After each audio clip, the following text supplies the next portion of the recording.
A decade of anguish, the unyielding search for Mexico's 43 missing students.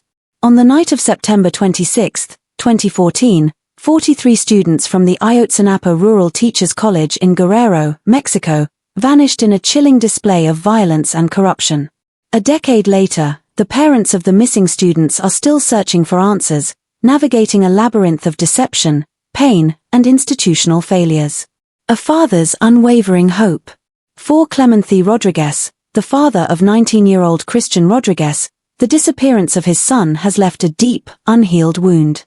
Every tattoo on his body serves as a permanent reminder of his son's absence: a turtle for Christian's school, the number 43 to represent the missing students, a tiger for strength, and a dove for hope.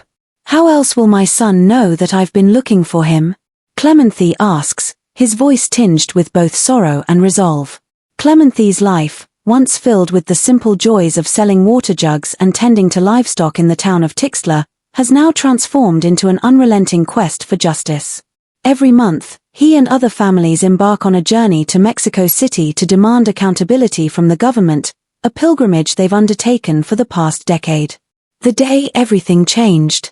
That fateful September night, Christian, a lively young man who had just started his studies at Ayotzinapa, disappeared with 42 classmates while commandeering buses in Iguala, a common practice among students for transportation to protests. The events that unfolded were gruesome. The students were intercepted by local police, allegedly handed over to a drug cartel, and never seen again. Early investigations claimed the students were killed and their bodies incinerated at a nearby dump, but the narrative was fraught with inconsistencies and contradictions. A shifting narrative. Initially, the government under President Enrique Pena Nieto presented a straightforward, if horrifying, explanation.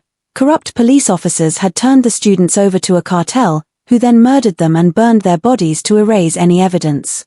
However, this version of events has been largely discredited by both international investigators and a truth commission created by President Andrés Manuel López Obrador's administration. The incineration story has been debunked, with new evidence suggesting the involvement of high-level military officials and other state actors in covering up the crime. The discovery of bone fragments, including from Christian's foot, further muddied the waters, raising more questions than answers. President López Obrador, who initially positioned himself as a champion of transparency, has faced mounting criticism. While his government has made several arrests, including a former attorney general charged with obstructing justice, the role of the military remains conspicuously downplayed. Frustrated by the lack of progress, the families accuse López Obrador of continuing the same cover-ups they fought against during Pena Nieto's tenure. A dangerous search for truth. Unable to rely on authorities, many parents, including Clemente, took the investigation into their own hands.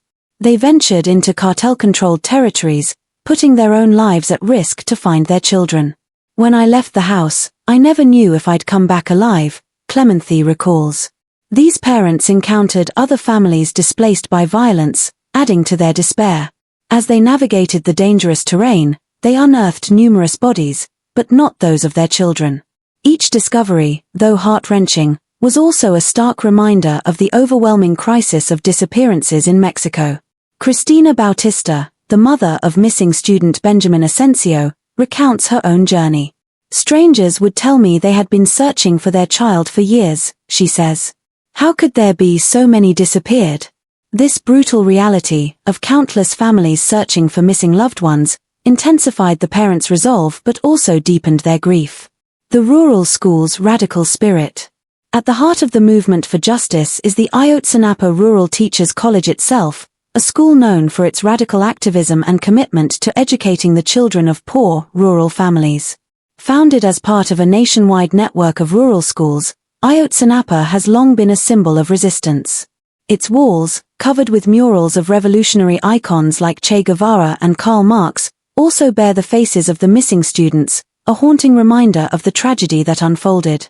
For families like Clemente's, the school has become more than just a place of learning, it is a bastion of solidarity. Every time they return, they are greeted with respect and affection by the current students, who see the parents' fight for justice as an extension of their own struggle.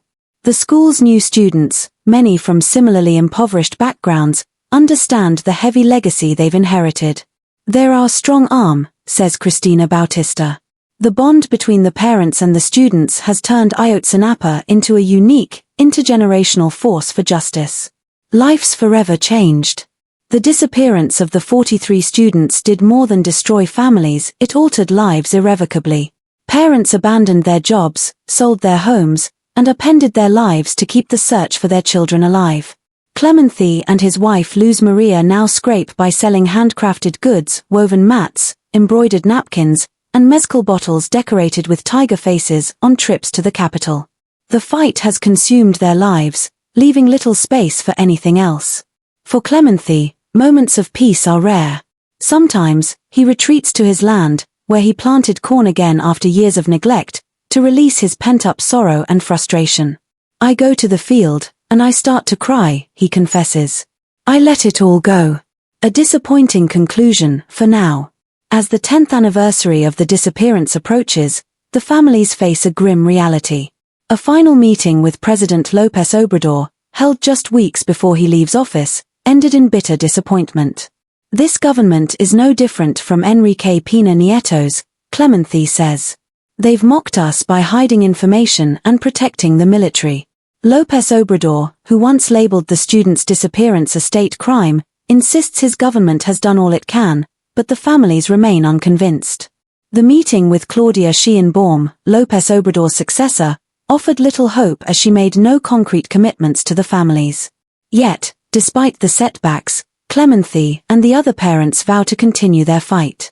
"We've learnt a lot about lies and deceit in these 10 years, he says. "The top authorities know the truth, and they can reveal it." As they prepare for the upcoming anniversary, the parents' resolve remains as strong as ever.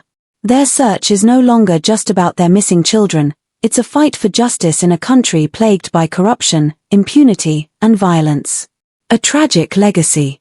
The story of the 43 missing students is a tragic symbol of Mexico's larger crisis of disappearances. More than 115,000 people are still missing across the country, a staggering number that reflects the depth of the country's issues with violence, corruption, and a lack of accountability. As the anniversary approaches, the world will once again be reminded of the deep scars left by the tragedy at Ayotzinapa, a decade of pain, anger, and an unyielding demand for justice. For Clemente and the other parents, their fight is far from over.